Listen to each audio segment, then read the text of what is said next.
Hey,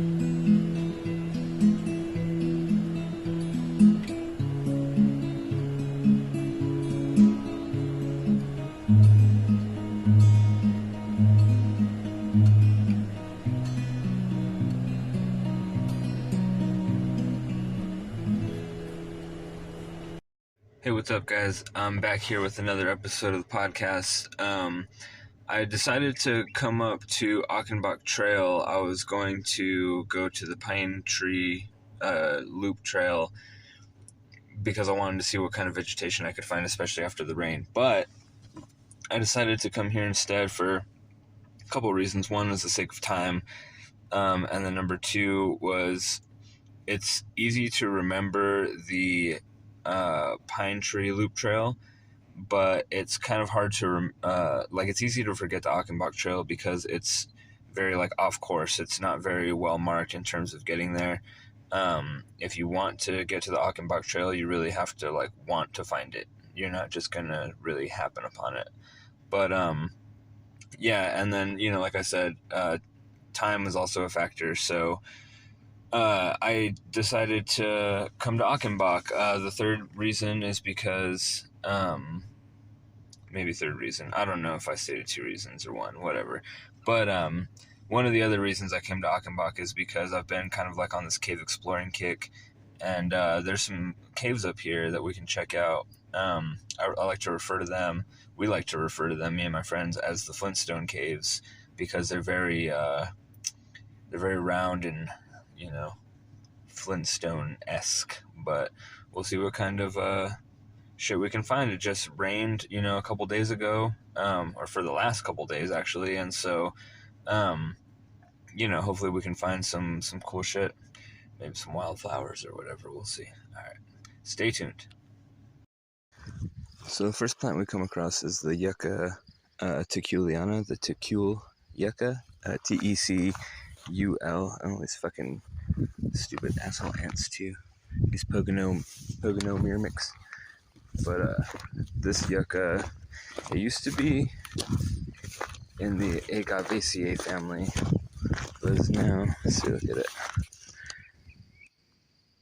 It's now in the Asparagus family. And it actually used to be Agave. Look, it's everywhere. It used to be Agave torii. Well, that's a Daisylarian actually, but those stiff ones over there, all that stiff shit, that's Yucca teculiana. But again, it used to be Yucca torii, but then it merged because there was just a you hear that? But it was just what do you call it? A physical difference between the toria and the teculiana. So they mixed them together. There's no real difference between them other than something about the threads on the needles. But interesting fact. So yuccas and moths have a very, very special symbiotic relationship. So the moth will take the pollen. Oh, look, check it out. There's some seeds over here. The moth will take the pollen,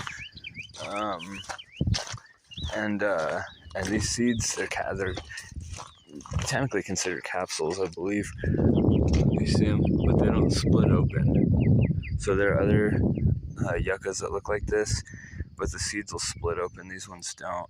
And it has these white flowers. But anyway, the symbiotic relationship between the yucca and the moth is that there's generally one species of moth dedicated to one species of yucca. So they're very, very closely symbiotic with each other. And what will happen is the moth will gather the pollen into a ball from the male flower, go take it to the female flower, stuff it in the specialized stigma, which is the female reproductive organ, and then lay its eggs in there. And the eggs, once they hatch, they'll start feeding on the seeds, and then the seeds will drop, and that's also how their seeds are dispersed. So they don't, like, obviously the ones that they feed on are damaged, and so they can't grow, but they leave a bunch of undamaged seeds, and those are the ones that fall and end up growing. So it's food for the moths, it's pollination for the yuccas, and it's also a method of seed dispersal. So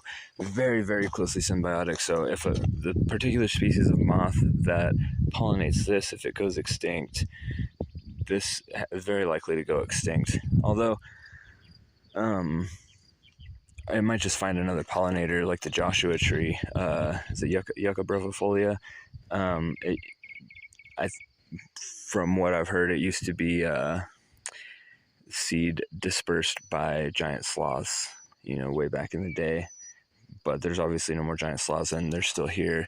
And so now it's their primary seed dispersal mechanism is by rodents, because the rodents will, I think acorns are the same way. They'll hide the seeds, and well, they won't hide the seeds, but they'll bury the seeds. They'll take them back to their dens and stuff, and they'll bury them, and then sometimes they'll forget where they're at. So a lot of the seeds just get buried by these rodents and end up germinating. So, but anyway, that's with the Yucca brevifolia, which is the Joshua tree, over there, native to California, I believe.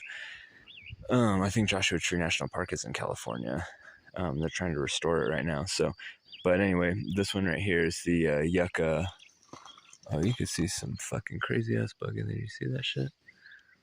Damn. I'm not even getting close to things like kind of crazy looking. That might be an assassin bug. It's hard to tell. But anyway, this is Yucca teculiana.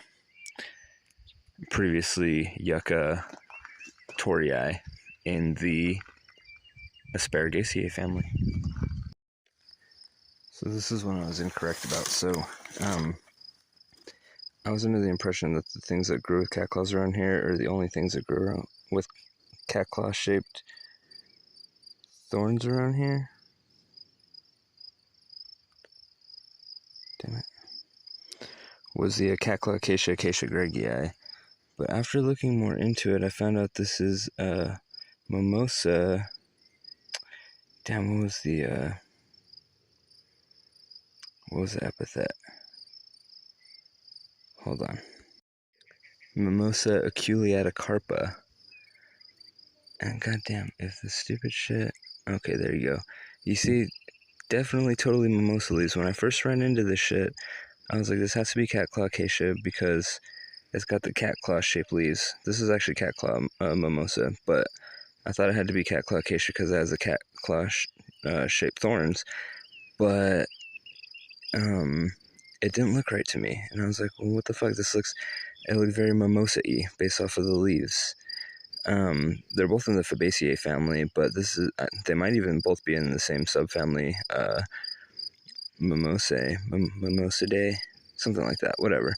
But this is the cat claw mimosa. So there's a cat claw mimosa, and then there's a cat claw acacia. So the difference is these mimosa leaves are very rigid, and then in the cat claw acacia they got more like this bipinnate structure that's more spaced out. These leaves aren't going to get much bigger than this either. Mimosa leaves are pretty small for the most part. So my bad, internet. But like I said, if I'm wrong, I'll correct myself. So check it out. Got some, like I said, right after a rain, the ocotillo will start leafing out again. Still fucking with the focus. It's okay, I'll get it. There we go. Check that out. Pretty dope. So again, the ocotillo just looks like this without the leaves for most of the year, actually. So you can see there's just like an ocotillo forest, and there's that Yucca teculiana again. Yucca teculiana everywhere, and ocotillo, which is Focarius splendens, everywhere as well.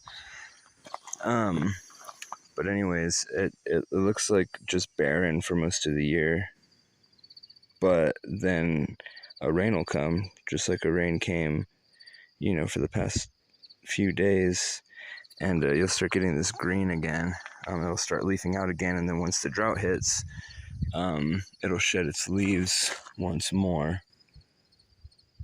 Well, these leaves aren't even open yet.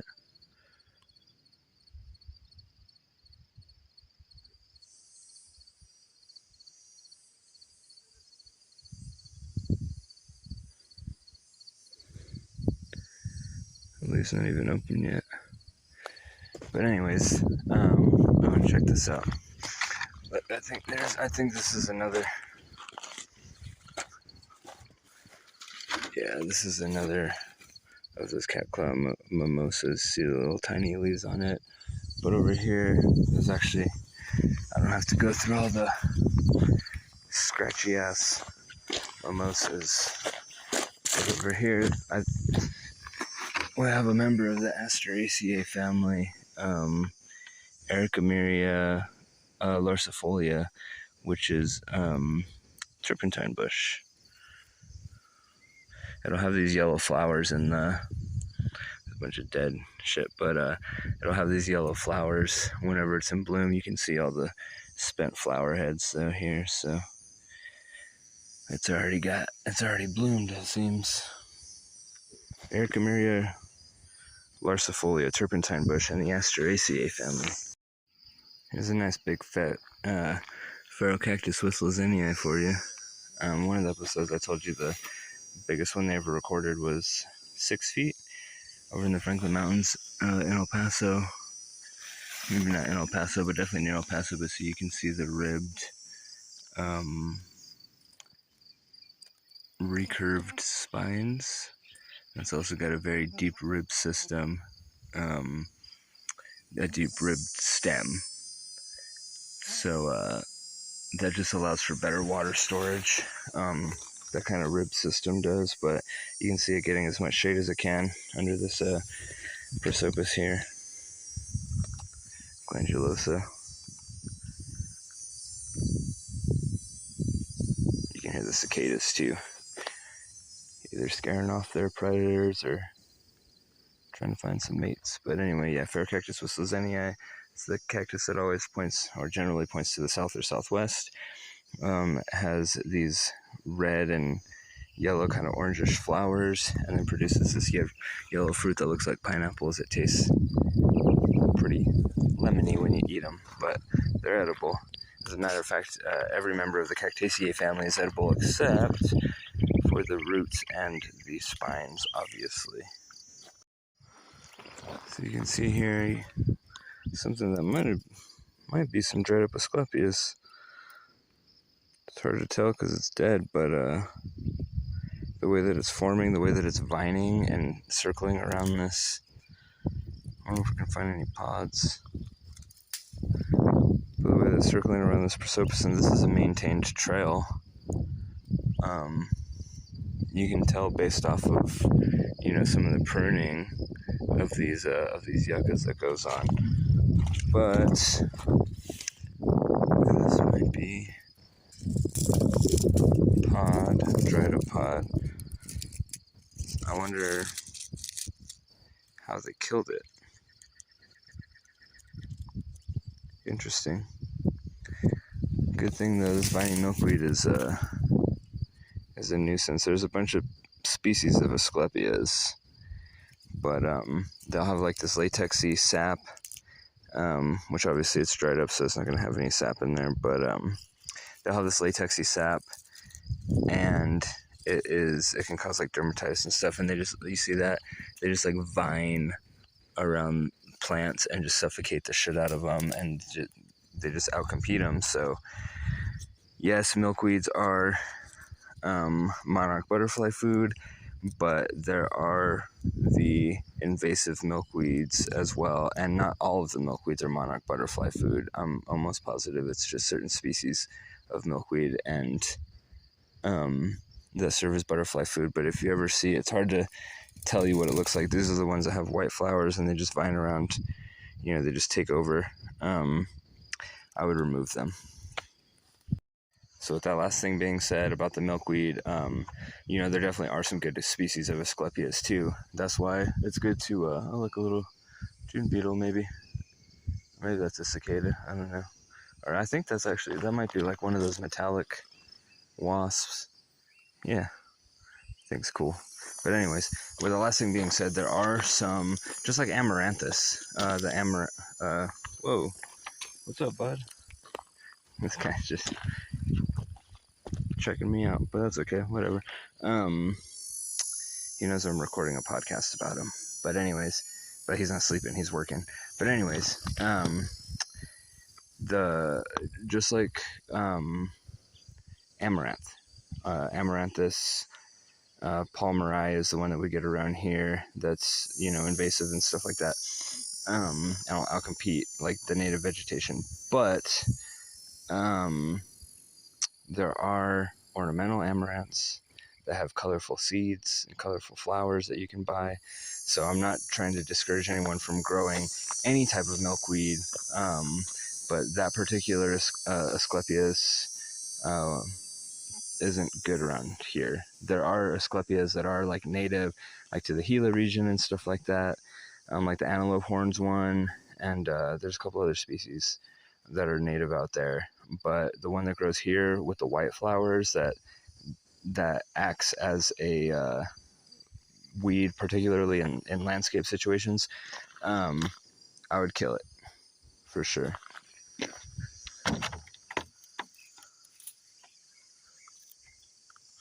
Lithophytes here, which are just plants that can grow in or on rocks. But here's some more of this Ericomeria larcifolia, Turpentine Bush, and then you have some of these grasses here. I'm not sure what kind of grass that is. Maybe a fescue? Maybe not a fescue. I think fescue has thinner blades. The monocots are kind of hard to tell, in my opinion. But you have the Stasilarian down here. Wheeleri. More Dasilarians here. And then I think that's Engelmannii, Opuntia Engelmannii, which is the Engelmann's prickly pear. But you can see there's some water over here from previous rains, and one of the well-known lithophytes is going to be prickly pear cactus.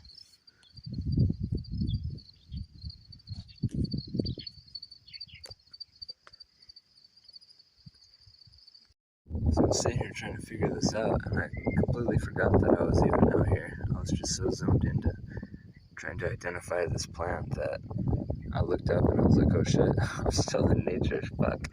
I mean, it's not like it's a bad thing, but check it out. So, this right here, and it's so hard to tell, but it might be Asplenium trichomanus, which is a fern. And you see little ants on here too. Maybe you can't. They're running around. Fucking shut up. But whatever, they're not bothering me. But yeah, I'm not sure. I think this is made in hair fern. It's got these like the abaxial surface is if it'll focus. It's got very prominent veins on the abaxial surface, and there's a lot of subspecies of this, and it's very widespread throughout North America, if this is what I'm thinking it is. It's hard to tell because the fucking specimen is so small, but it's also growing directly out of rock, and with this particular species, the Trichomanus, subspecies Trichomanus, in the Splendiaceae family, but it's technically a fern. It produces spores, but again, don't quote me 100% on that because it's very hard to tell, and I'm relatively new at identifying ferns. They're so hard to identify, in my opinion, because they don't have flowers. They have, they're produced by spores instead of seed. But that's what I'm going with. And the thing is that like the subspecies Trichomanus, Asplenium trichomanus, subspecies Trichomanus likes to grow out of rocks, basalt, limestone in particular. So If anyone knows, or if I'm correct, let me know. But I'm going with the Splenium trichomanus, subspecies trichomanus.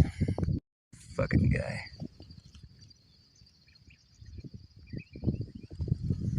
That thing looks terrifying. Goddamn, there's two of them. Those ticks? What the fuck are those? I don't know. Let me know if you know. But I'm getting away from them because they look just...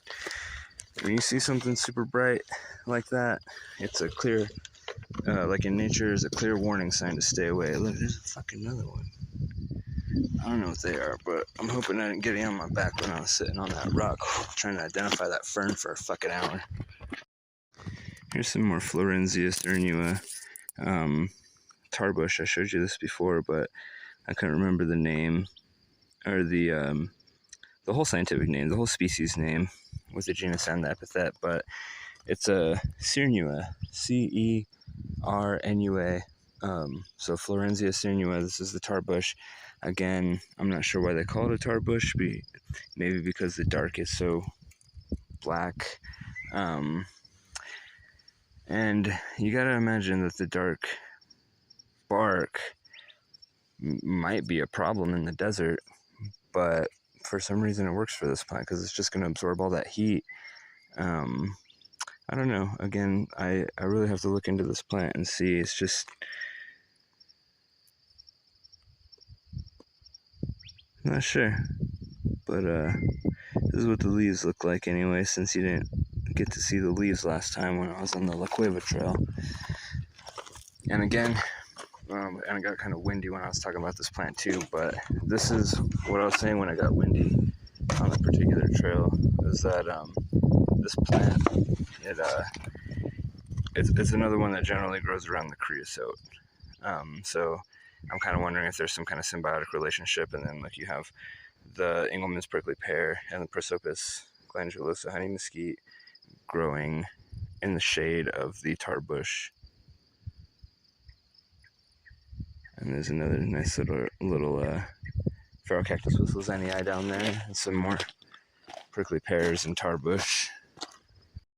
So here's another fern that's from my research, I believe,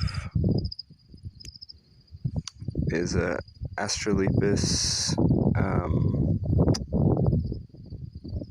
What was it? Astrolipus start with a C. Hold on one sec. Sorry, Astrolipus cochicensis.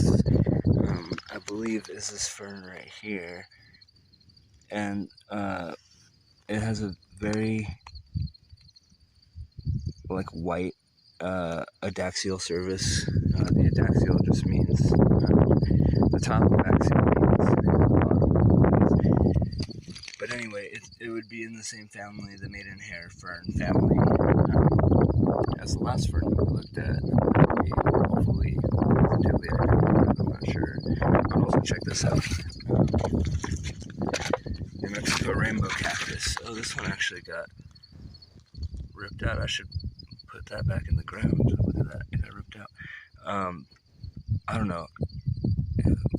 I'm gonna put some rocks or something. Obviously, I can't put it back in the ground because I don't have fucking gloves and shit to deal with it. But anyways, I believe this is a Echinocereus viridiflorus, subspecies Chloranthus, the New Mexico rainbow cactus. So related to, in the same genus as Echinocereus triglochidioides, or Echinocereus cochineus, which are the other rainbow cactuses, other rainbow cacti, the correct plural of cactus, to occur around here in the southwestern part of New Mexico. So here's a better view of your Daesalerian Wheelerii Cheeto flowers. This is also known as the Sotol, or desert spoon. Again, like I said before, it's got these twisted, flexible branches with the serrated edges for protection. the flower stalk shoots up from the center of the plant and produces these super cool flowers that usually have insects all over them. But look, there's more. You see over there? This little stalks that are standing up. More Daisylarian. There's more behind us that aren't flowering. But they're everywhere. Everywhere. Daisylarian Wheelerii, the Asparagus family. Not a yucca. Yuccas aren't going to have these serrated edges. You see the serrations on there? Yuccas aren't going to have that. Yuccas are going to have smooth edges. They're still going to be sharp, but smooth edges as opposed to the Daisylarian, which don't. And then there's also Daisylarian texana, or texanus, whatever, but that occurs more in like the Franklin Mountains, and that one doesn't have the twisted leaves from what I remember. Still the serrations, but I'm not sure what the flower looks like on that one. We'll have to check that out when we explore more of the Franklin Mountains. But anyway, Daisylarian Wheelerii, so tall or desert spoon in the Asparagus family. Look at this guy, just getting feasted on by all these ants. I think he's dead, but if he was alive when they started attacking him, or her, I don't know. Poor bastard. So check this out. This is Bouteloua gracilis. Full focus. This is the state grass of New Mexico.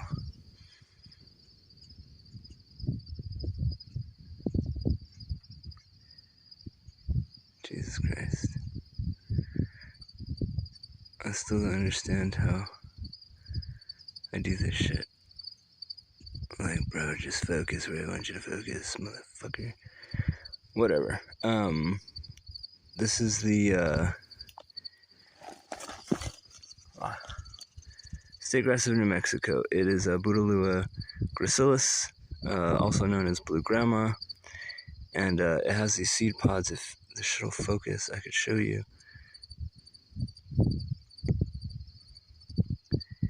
These seed pods, I really gotta figure this shit out. This shit bugs the shit out of me. Anyway, whatever. It has these seed pods that'll curl.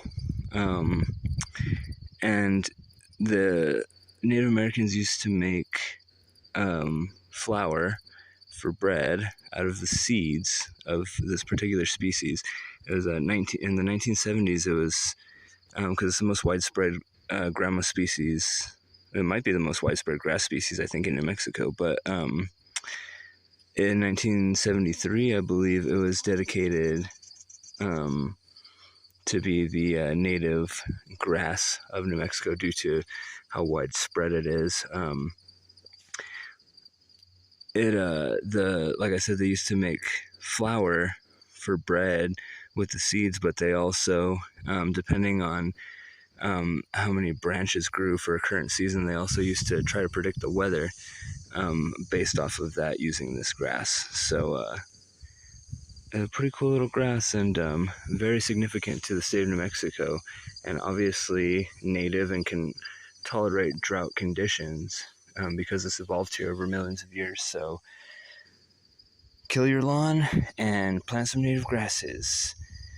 We got some cool native grasses here. We got like the Muhlenbergy grasses, the bush muleys.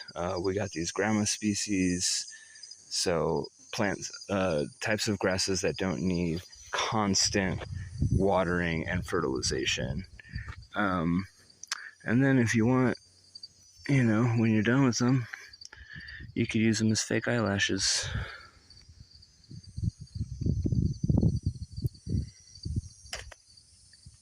Jesus.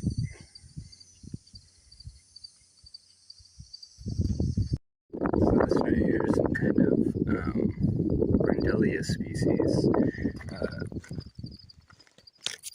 You can definitely tell it's in the Aster family based off of the flower morphology, but this one doesn't have the ray flowers. If you notice, it only has the disc flowers. And there's 7 species of Grindelia that occur in New Mexico. So this one, I've narrowed it down to either Squarosa, Grindelia squarosa, or Grindelia scabra. The scabra occurs in the southern part of the state, which we're in right now, but it's also considered rare. And I've seen quite a bit of these growing. They just happen to be more toothed than the squarosas that I've seen. So it leads me to believe that it might be scabra, it might be squarosa, but I'm not entirely sure. But either way, it's a cool plant. It's Grindelia for sure. You know, in the gum, it's commonly called gumweed, but it is in the Asparagus family. So related to, you know, sunflowers and composites and stuff like that. So I was right, this is definitely this vining plant we saw earlier is definitely an Asclepius species, because you can see that has the stereotypical Asclepius seed pod.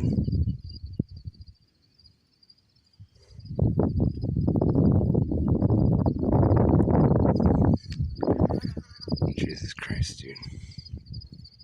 I'm so fucking annoyed with this fucking shit. It's like, bro.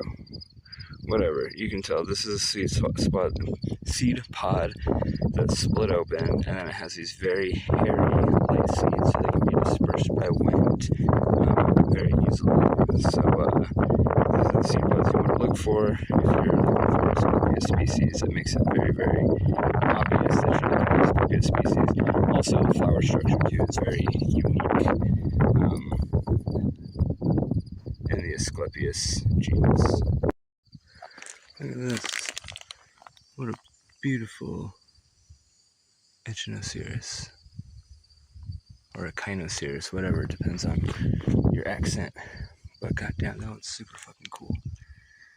More Viridiflorus, subspecies Chloranthus, the New Mexico rainbow cactus. So check this out. This is what I believe to be Rus lanceolata, which is the Prairie Sumac. Some people call it the flame leaf sumac. It's everywhere, but check it out. So you have these lance-shaped leaves here, and then you have, oh, and check this out. See that caterpillar there? I wonder if it's doing harm or not. And now that I decided to fuck with the focus, it's not gonna do it anymore. Shit. There it goes. See that caterpillar right there?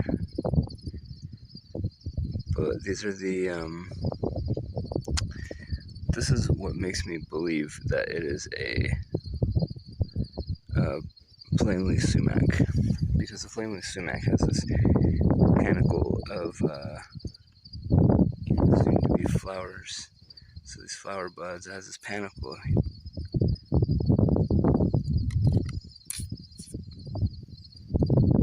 See that? You can see the caterpillar too right down in there. But yeah, it usually forms thickets. They've bred them to be trees and stuff like that. They're native down here, so it's not like it's a bad tree. But then, like, you can see just this overgrowth of all that brown shit that's just twining all over the place. That's that Asclepius milkweed species. But back to this, yeah, I think this is Rus lanceolata in the Anacardiaceae family, or the sumac family.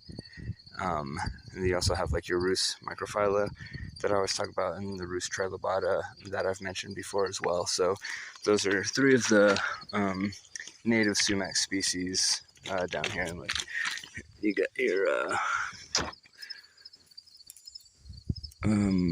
Apache plume too, your Fallujah paradoxa right there. being taken over by this fucking milkweed. God damn, this shit's growing aggressive out here.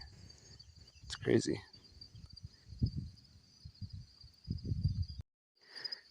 So actually, I walk 2 feet and find berries and retract my previous statement because about the Rus. I no longer think it's Rus lanceolata.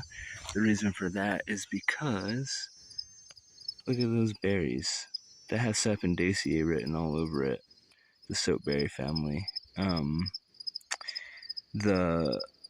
made sure that they're grown on the same plant. And then also, now that I think about it, the flower structure looks a lot like that in the Sapindus. But we have the Sapindus Drummondii, which is a western soapberry. They're toxic, so don't eat them. But we have it growing as a landscape plant here. I can't seem to find any information on this one yet. I mean, I'm gonna keep looking and stuff, but I don't want to stall on this plant too much. But I'm definitely retracting my last statement. This is definitely, and I repeat, definitely not a Prairie Sumac or Rus lanceolata. This is some kind of Sapindus in the soapberry or the Sapindaceae family, based off of these dragon egg translucent type seeds that they got. Yeah, some kind of Sapindus. We'll figure it out. Here's a nicely flowering Chelia constricta, formerly Acacia constricta for you, in the Fabaceae family. You've seen it before, so I guess it doesn't really matter if I focus or not. You could just go watch the other episode. But they got these cool fucking flowers. But of course, shit doesn't ever go my way. Like, I'm used to not being spoiled, but sometimes I just wish shit would go my way, you know? Simple shit, like focus on the flower. Whatever, you can see it, look at it. You can see all the little yellow flowers amidst all the little tiny leaves and leaflets.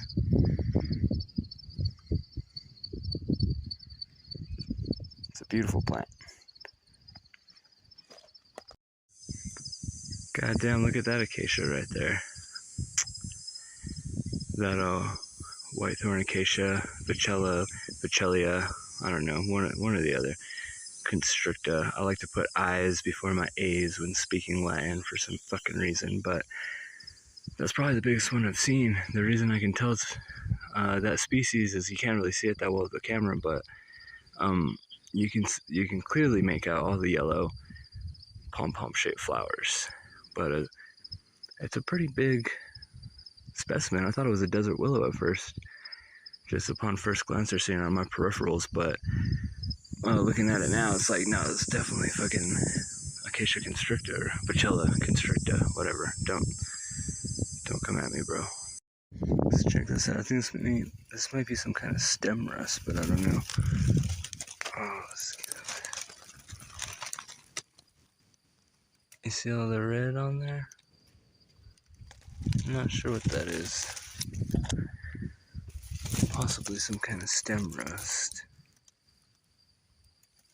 I just pissed off all the ants that are on here, so I'll be leaving. There's more urolithophytes right there, growing in the cracks of rocks. So you gotta imagine, well, I know for sure with the prickly pear, they don't have very deep roots. They have very thick, subsurface type of roots, because it doesn't rain that much, and so they have to collect all the moisture that they can, and there's not going to be a lot of moisture. They're not going to spend a lot of energy putting roots all the way down. So you gotta imagine the same might be true for the many of the desert plant species, but the ones that are growing out of the rocks specifically, they're not going to be able to penetrate that deep, so they must just have really good surface roots that absorb the rain and whatever moisture comes their way. And check this out. Cicada. Where'd you go? Boom, look at that. That's the dude making all the noise. Scaring off the predators, but yeah. More lithophytes growing in the rocks. You got this Yucca trichuliana. You got the Ocotillo, the fork-eared splendens, and then you have this most likely Engelmann's prickly pear, Opuntia engelmannii. There's another one just growing out of the rocks in the cliff face. So, and then you see the shit over here. I've been on that before, right there. Kind of terrifying. I think you can see a juniper from here too. Not sure what kind. Most likely Depiana. Most likely, I don't know. We're gonna see when we get up. So this is what an alligator juniper, Juniperus depiana, looks like when it's dead and has lost all its leaves and scales. But you can still kind of see the imprint of the scales on the bark. So that's how it's kind of, and then also just the form, and then also the scales that are left over. But that's mostly how you can tell that this is a Juniperus depiana, even though it's dead. And then like we got some kind of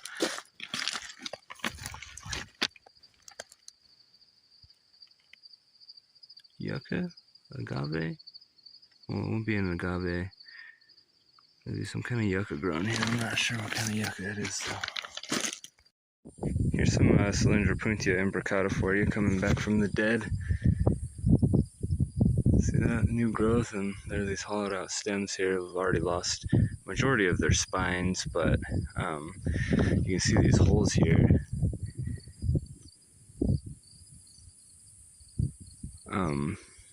That's how you can tell it's a cholla when you see this kind of shit walking on the ground. That's why they call it a walking stick cholla or walking cane cholla or whatever, because you can take these sticks and use them to make walking sticks for your hikes.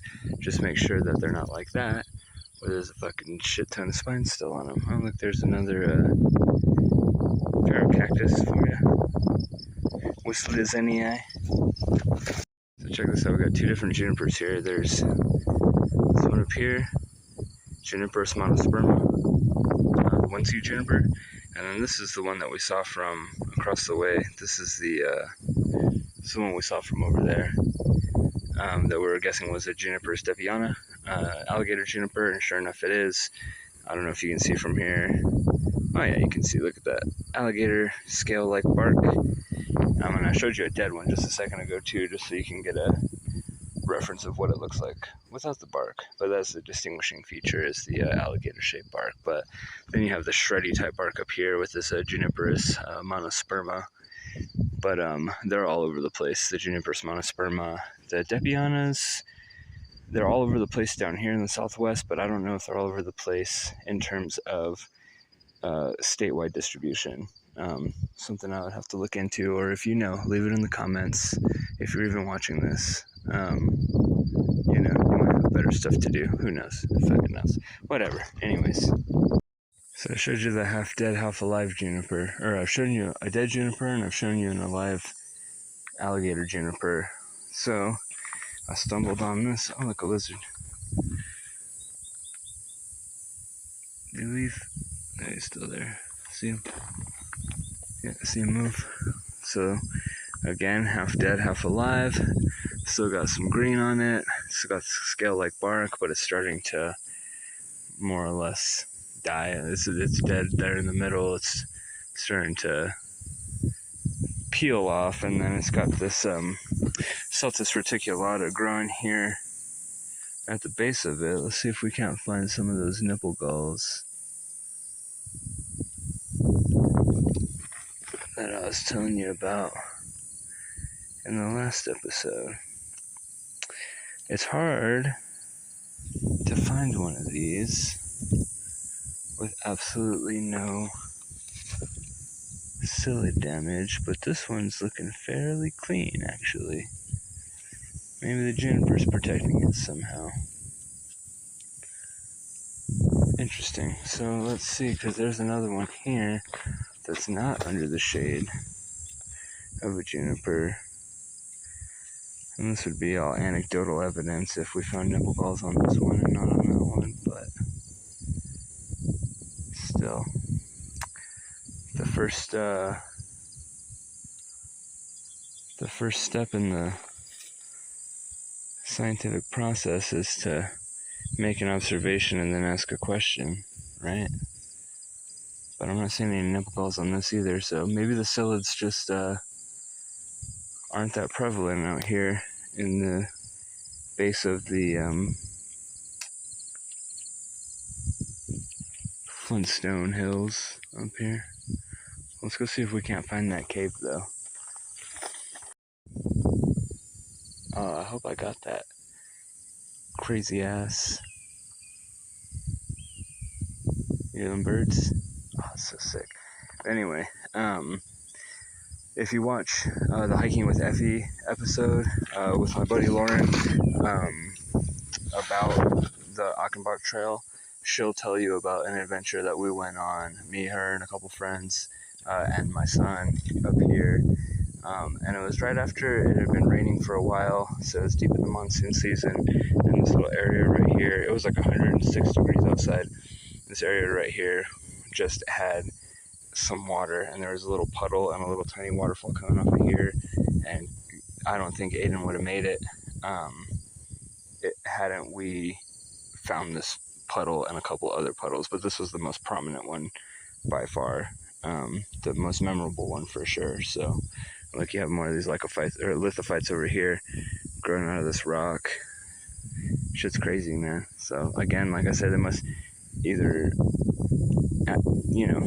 they have to have very shallow roots or very prominent surface roots to just absorb all the moisture, because we're very dry desert. So I think our average annual rainfall is only like 6 to 12 inches a year. It might even be less than that. I'm not entirely sure, but it's definitely desert conditions based off of the definition of a desert and the annual rainfall that we get. So when you find even the smallest of puddles during the monsoon season, us desert natives tend to go fucking crazy. We also tend to not know how to drive in that shit, but that's a topic for a different time. Anyways, look at that view. There's Las Cruces over there, and pretty little sketchy drop off down here if you were to get too clumsy or let your dog off leash and it start chasing a rabbit or some shit, but beautiful views. Let's go see if we can't explore that Flintstone Cave. Found one of this Accordeonana in flower. This desert holly or dwarf desert peony in the Asparagus Family. So again, related to the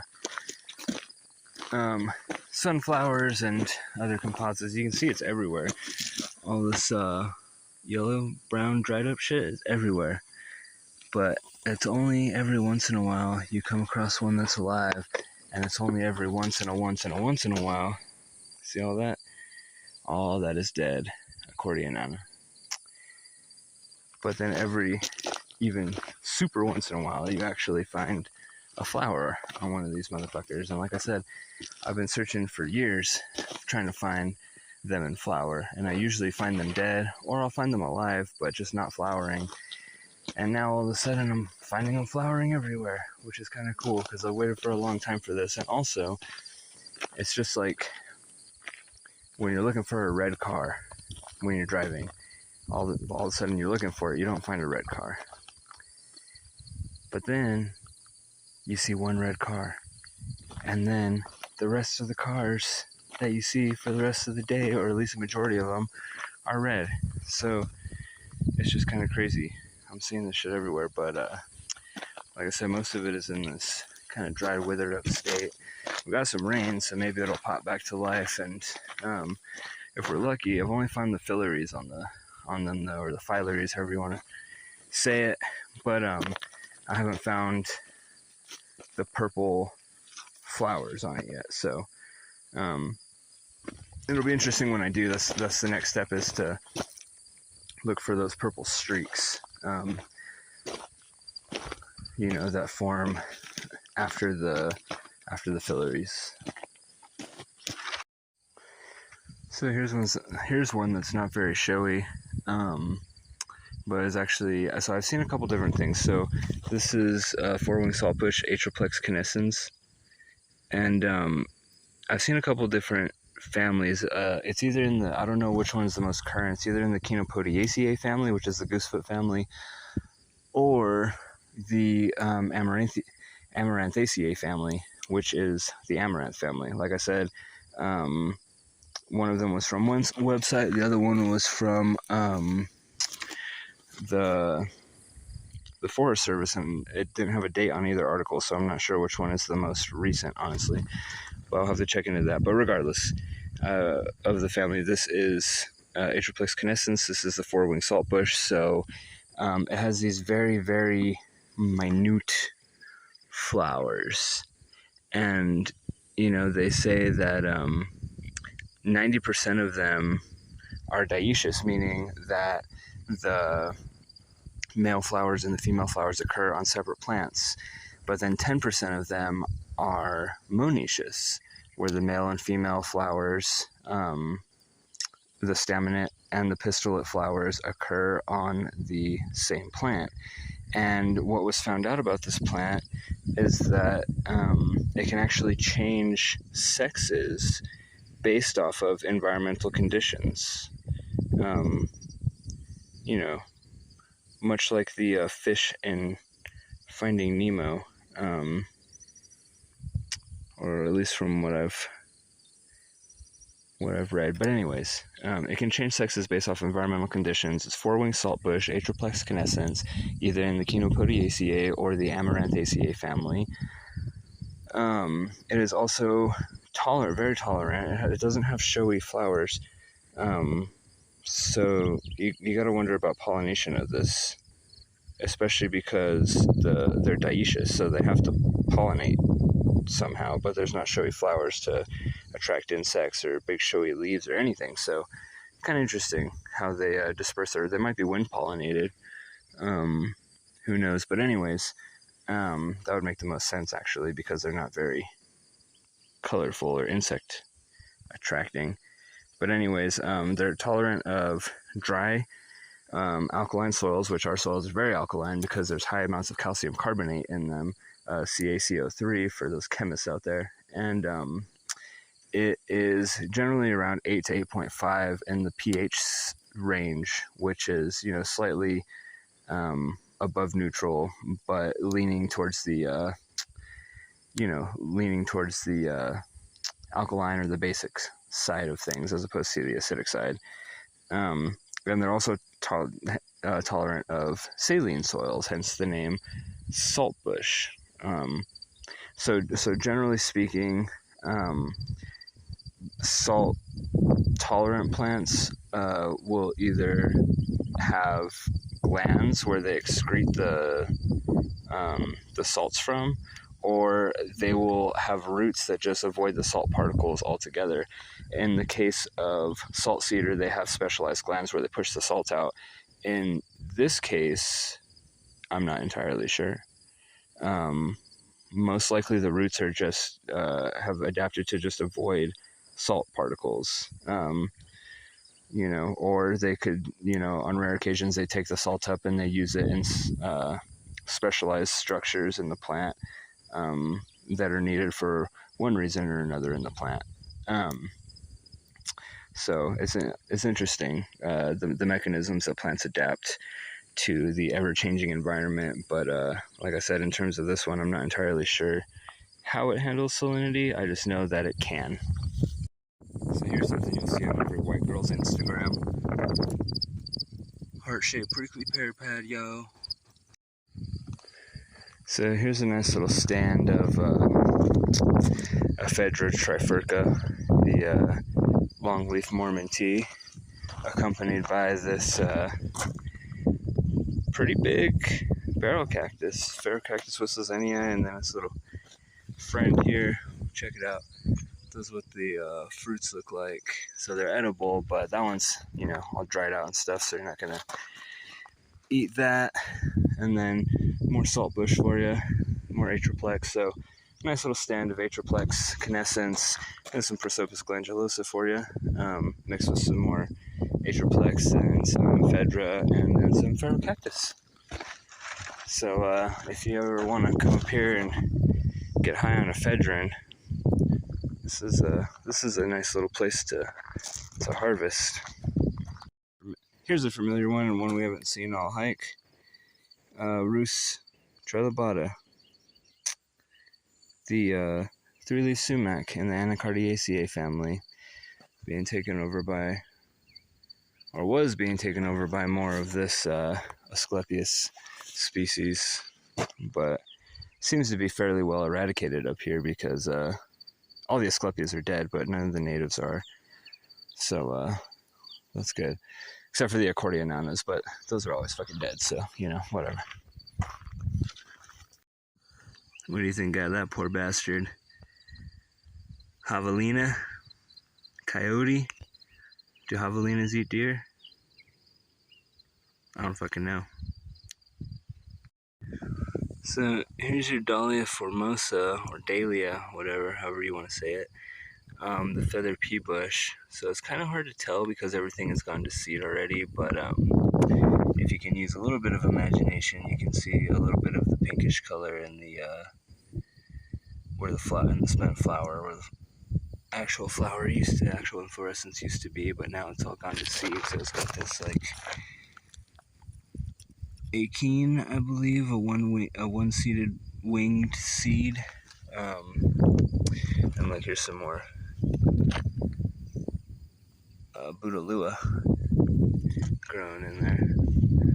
Some mosses too, check that out. But anyway, yeah, this is Dahlia formosa, the feather pea bush in the Fabaceae family.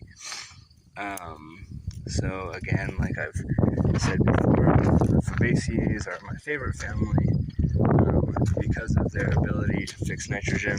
Look at that over there. That's probably most likely another Depiana. There's another Depiana right there, Juniperus. But yeah, the pea family is my favorite family. So I love their symbiotic relationship with the Rhizobium bacteria. If you want to learn more about that, watch, what was episode 7 or 8 or 6, I don't know, one of the episodes with Darian Pruitt. So watch that one if you want to learn a little bit more about the symbiotic relationship the legume species have with nitrogen-fixing bacteria on the root nodules. Oh, and check this out. Here we have Cercocarpus. I believe this is a Cercocarpus betuloides. And very, very distinguishable by the seeds.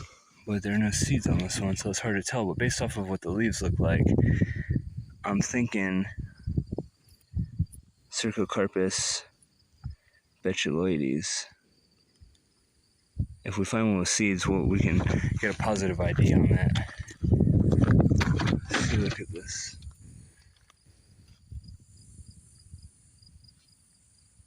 Yeah, we'll have to get a positive ID if we can find some seeds. Look at this.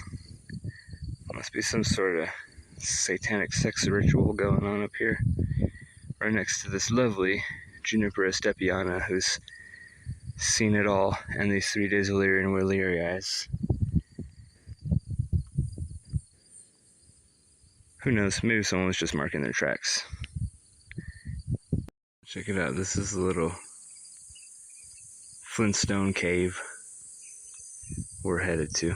Almost there. So look at that. I wonder if that's some kind of a calcified bone or something that's in there.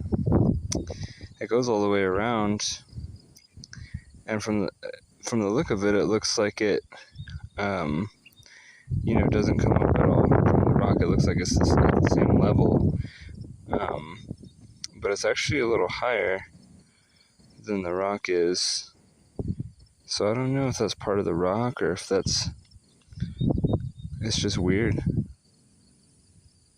Maybe the rock is starting to mineralize or something. I don't fucking know. Like I said, brushing up on my geology and shit, so hopefully I can have some good answers in the future, but almost at that cave too, so we'll check back in a second. Well, we made it. Nice little... Honestly, if I was homeless, I'd fucking live here. You can tell people know about this spot. There's a campfire right there. Some water trickling down from, the monsoon. I'm very happy to see that there's not a lot of trash here, though. There's this shit here. Well, it's not even trash, though. It's like...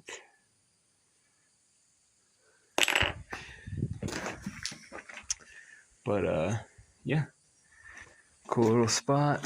Nice and shady. Like I said, people know about it. They've been here, and this is a nice little breeding ground for mosquitoes right here. This little crevice in the rock, but that's how rocks get weathered. There's chemical weathering, there's physical weathering, and rocks will physically get weathered by water just slowly eating away at them.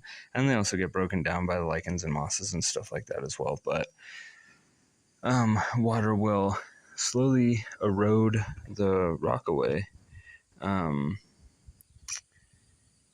So what you're kind of seeing there is, if we time-lapsed it long enough, over the course of hundreds of fucking years, we would see this actually start to eat away at the rock, which is kind of cool. And like I said, you have just a cornucopia of fucking lichens up here that are also, different types that are also eating away at the rock. So between that and the water, that's how erosion happens. And don't worry, I know I'm drinking out of a plastic jug, but I refill it every time, and I never leave jugs just in the wild. So check out that view, though. Isn't that dope? Doesn't even seem like you're in Las Cruces anymore. I don't understand why people shit on the desert. Yeah, it's hot, but there's so much life, and such hardy life. The millions of years of adaptation these plants had to go through to be able to survive in this type of climate and these type of harsh conditions is unfathomable to me. But they done it. Survival of the fittest. Species that are better able to adapt are the ones that are going to survive. But yeah, guys, so I think that's going to do it. I think this episode's kind of long already because I decided to do like the whole trail this time. Normally I just do bits and pieces. You can see a little black eye there, whatever. But I used to, like, I would just do bits and pieces of the trail, but this one I kind of had to do the whole thing.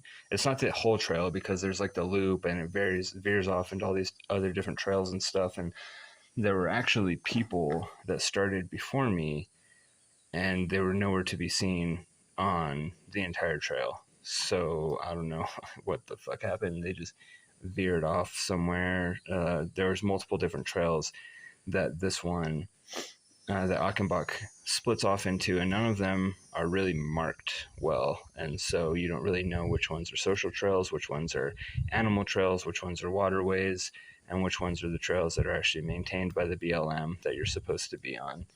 But either way, I had to kind of do a lot of this trail.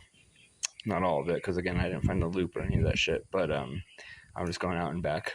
But in order to get to the cave, I had to go quite a ways. So, and I found just some random shit, and I was trying to identify some of the ferns and stuff. So, trying to get better at that stuff. So, bear with me if I don't get some of the ferns right. You know what I mean? Like, I will correct my mistakes like I did with what I thought was the acacia, but turned out to be a species of mimosa. But, and I will let you know if I make those mistakes. So, that if you watched the episode where the mistake was made, then you could be like, oh, I owned up to my mistakes. I don't want you to think that, I don't want you to be like, well, why the fuck am I even following this guy if he doesn't even know what he's talking about? Why am I even watching his shit or whatever? I'm I'm a human. I'm allowed to make mistakes, and I also, there's so many different plants that look so similar, and when they're not in flower, it makes it very hard to identify a lot of them. But again, I'll own up to my shit if I have to.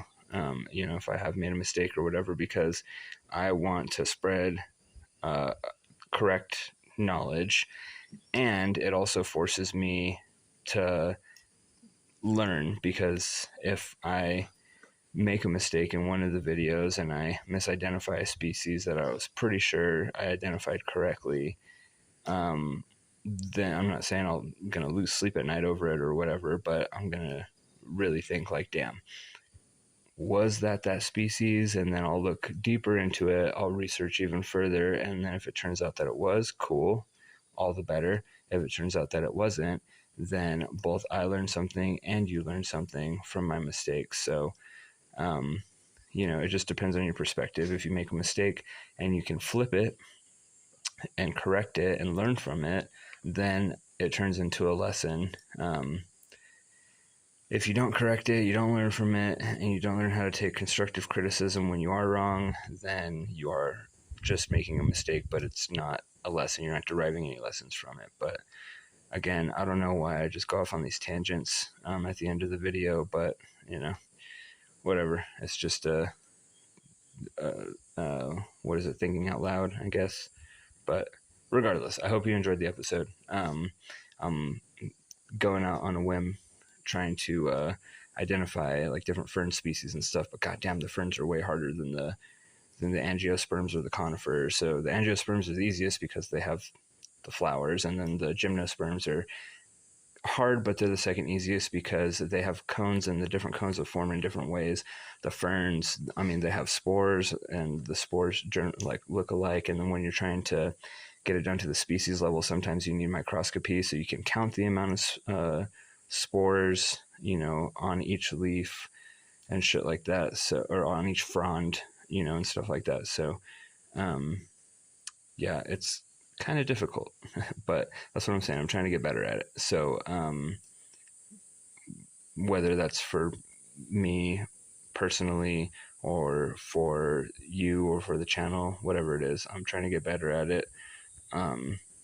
But that's enough of me rambling. So, like and subscribe. Hope you enjoyed the episode. Achenbach Canyon is a beautiful place, especially after the monsoonal rains. You'll start seeing wildflowers and stuff pop up. We didn't see a lot today, but we didn't really give it a lot of chance for it to soak into the ground and shit to start germinating and popping up. But, come back in a week or two and there should be a good amount of wildflowers growing, hopefully. So, but that does it for this episode. So like and subscribe. You can fast forward through all my bullshit the last 5 minutes if you want. You already know it's just me ranting and telling you to like and subscribe. But anyways, hope you enjoyed the episode. Hope to see you in further episodes. And again, let me know if you want to be on the podcast. I got someone coming on tomorrow. And then let me know if you have an idea for a podcast, whether that be a guest, or I actually had one of my friends, and hopefully future guests, just sent me some dude's way to get him on the podcast, him or her, I'm not sure, but I'm gonna reach out and see if they'll come on, or if they have an interest in coming on too. But yeah, so if you have an idea for a guest or whatever, something like that, or if you have an idea for one of these plant identification episodes, then let me know. I plan to do a high elevation vegetation next time at the Pine Tree Trail, and then I want to do a higher elevation vegetation over in Cloudcroft, potentially at the OSHA Trail, because Lincoln National Forest actually just opened up today because of the rains that we've been getting. They were closed for a little bit because the whole shit was on fire, but they just opened up today.